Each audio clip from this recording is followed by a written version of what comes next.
నిన్ను సంతోష పెట్టాలని, నువ్వు సరదాగా ఆనందంగా సంతోషంగా నువ్వు ఉండాలి అన్నదే దేవుడు. మన ఆనందం కోసమే ఆయన ఎదురు చూశాడు. ఆయన బాగా ఆలోచిస్తే ఆయన మన ఆనందం కోసమే, మనం ఏదో మన తల్లి ఆనందం కోసం, మన తండ్రి ఆనందం కోసం, మన బంధువుల ఆనందం కోసం, భర్త ఆనందం కోసం ఇది కాదండి.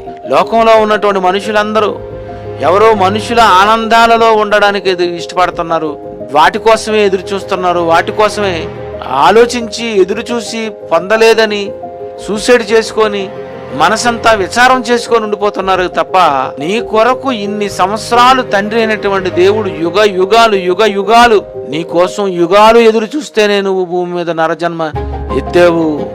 నీ కోసం నేను యుగాలు ఎదురు చూస్తేనే ఇప్పుడు నీవు పుట్టావు. పిల్లరా, ఏంటండి దేవుడు ఎదురు చూపు? ఇన్ని సంవత్సరాలు ఆయన నీ కొరకు చూసినప్పుడు ఇది తెలుసుకున్నటువంటి నీవు ఆయన గురించి నువ్వేమనుకుంటావు?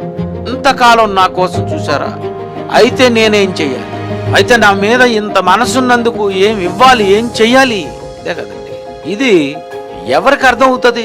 అర్థమైనటువంటి వారు ఆరాధన మానరు. ఇలా అర్థమైనటువంటి వాళ్ళు మరి ప్రార్థనలు, ఈ కార్యక్రమాలు, దేవుని కొరకు ఇలాంటివన్నీ ఇవి మానేరండి. వాళ్ళు మానలేరు.